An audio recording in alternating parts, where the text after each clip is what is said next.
मुंबईत आलेल्या पहिल्याच पावसानं मुंबई महापालिकेचा भोंगळ कारभार चव्हाट्यावरती आणला। रस्त्यावर पाणी साचलं होतं, मुंबईची तुंबई झाली होती। महापालिकेनं केलेले दावे पहिल्याच पावसामध्ये वाहून गेलेत। दरम्यान पहिल्याच दिवशी या कारभाराचा फटका अनेक मुंबईकरांना बसला। खड्ड्याचा अंदाज न आल्यामुळे एक व्यक्ती पाण्यात पडली, तर माटुंग्यामध्ये महापौर रितू तावडे पाहणी करत असतानाच त्यांच्यासमोरच पालिकेचा एक अधिकारी उघड्या मॅनहोलमध्ये पडला। मुंबईतल्या पाहणीनंतर मॅनहोलच्या तक्रारींबाबत महापौर रितू तावडेंनी प्रतिक्रिया दिली आहे। कोणत्याही मॅनहोलच्या ठिकाणी जर जाळी नसेल आणि जर काही अपघाताची घटना घडली तर त्यावेळी अधिकारी किंवा अभियंत्याला जबाबदार ठरवणार असल्याचं महापौर रितू तावडेंनी म्हटलंय। पाणी साचल्यानंतर खालची जाळी दिसत नाही किंवा मॅनहोलची झाकणं ती लोकांना दिसत नाही, त्याच्याकडे मी अतिशय जातीने लक्ष देते। आणि मी माझ्या माध्यमातून, मीडियाच्या माध्यमातून एवढं पण सांगते की ज्या ठिकाणी अशा पद्धतीची जाळी नसेल आणि जर एखाद्या मनुष्य कोणालाही तिथे घातपात झाला तर त्या ठिकाणी त्या अभियंत्याची जबाबदारी निश्चित करून मी त्याच्यावर कारवाई करणार। मुंबईत एकीकडे पालिकेचा अधिकारी खड्ड्यात पडल्याचं समोर आलंय, हे दुर्दैवी असून संबंधितांवरती कारवाईचा इशारा मुंबई महानगरपालिका सभागृह नेते गणेश कणकर यांनी दिलाय। तर दुसरीकडे त्यांनी दहिसरमध्ये नालेसफाईच्या कामाची पाहणी केली। यावेळी दहिसरमध्ये चांगली नालेसफाई केल्याचंही त्यांनी म्हटलंय। काहींनी एसीमध्ये बसून फक्त टीका करण्याची सवय असते, मात्र आम्ही प्रत्यक्षात जमिनीवरती उतरून काम करतो, असा टोला खणकरांनी लगावलाय। यंदा बऱ्याच उशिरानं दाखल झालेल्या मान्सूननं आता बऱ्यापैकी वेग घेतलाय। कोकणासह मान्सूननं आता उर्वरित महाराष्ट्र देखील व्यापलाय।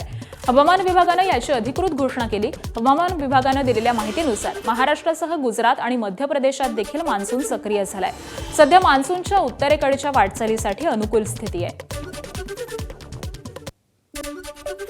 भिवंडीतील नालेसफाईच्या नावाखाली कचरा पुढे ढकलण्याचा अजब प्रकार समोर आला। पावसाळा सुरू होऊन देखील शहरामधील अनेक भागांमध्ये नालेसफाई अपूर्ण आहे। नायगाव परिसरामध्ये नाल्यातील गाळ आणि कचरा बाहेर काढण्याऐवजी तो पुढेच सरकवला जात असल्यामुळे कामावर प्रश्नचिन्ह निर्माण झाले। महापालिकेनं नालेसफाईसाठी 2,44,00,000 टेंडर दिलं। महापौर नारायण चौधरी यांनी हलगर्जी करणाऱ्या ठेकेदारांची बिलं रोखण्याचा इशारा दिला होता, मात्र प्रत्यक्षात सूचनांचाच केराची टोपली दाखवली जाते। यंत्रसामुग्रीच्या मदतीनं गाळ पूर्ण काढा, अन्यथा परिसर जलमय होईल, अशी मागणी नागरिक करत आहेत। अंबरनाथच्या स्वामीनगरमध्ये 50 लाख रुपये खर्च करून करण्यात आलेली नालेसफाई फक्त कागदावरतीच असल्याचा प्रकार समोर आलाय। स्थानिक नगरसेविका हर्षदा पाटील आणि धनलक्ष्मी जयशंकर यांनी पालिकेच्या दाव्याची पोलखोल केली आहे। शहरामधील नालेसफाईसाठी 50 लाख रुपये मंजूर झाले होते, मात्र ठेकेदारानं वरवरती काम करून नालेसफाई पूर्ण झाल्याचा दावा केला। प्रत्यक्षात स्वामीनगरचा मुख्य नाला अजूनही कचऱ्यानं तुंबलेलाच आहे। पालिकेनं आता सफाईला सुरुवात केलेली असून 50 लाखांची सफाई नेमकी कुठे झाली असा प्रश्न निर्माण झालाय। ठेकेदारासह संबंधित अधिकाऱ्यांवरती कारवाईची मागणी नगरसेवकांनी केली आहे।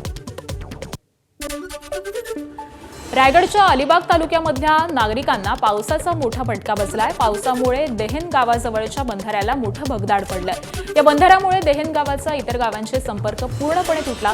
त्याबरोबरच बंधारा वाहून गेल्यामुळे गावातील नागरिकांसह विद्यार्थ्यांची मोठी गैरसोय झाली। छत्रपती संभाजीनगरच्या सोयगाव तालुक्यामध्ये निसर्गाचा रौद्र अवतार पाहायला मिळाला। जरंडी परिसरामध्ये तब्बल 1.5 तास ढगफुटीसारखा पाऊस झाल्यामुळे नदी नाले दुथडी भरून वाहू लागले, तर सोयगाव बनोटी मार्गावरती जरंडीजवळ तात्पुरता मातीचा पूल वाहून गेल्यामुळे वाहतूक पूर्णपणे ठप्प झाली। अकोला जिल्ह्यात मागील 24 तासांमध्ये झालेल्या पावसामुळे कोरड्या पडलेल्या नद्या, ओढे आणि नाले आता दुथडी भरून वाहत आहेत। सातपुडा पर्वतरांग झालेल्या पावसामुळे पर्वतरांगांमधील नदी, ओढे हे वाहू लागलेले आहेत। पोपटखेडच्या भागातील पर्वतरांगांवरून वाहणारा ओढा पाहून पर्यटकांची ओढ या परिसरामध्ये वाढल्याची शक्यता आहे। अमरावतीत सततच्या पावसामुळे जिल्हा इरविन रुग्णालयाच्या वॉर्ड, सीटी स्कॅन विभाग आणि पोलीस चौकीत पाणी शिरलंय। यामुळे रुग्ण आणि नातेवाईकांची मोठी गैरसोय होत असून आरोग्य सेवा विस्कळीत होण्याची भीती आहे। उपचार आणि तपासणीसाठी येणाऱ्या रुग्णांना देखील अडचणींचा सामना करावा लागतोय।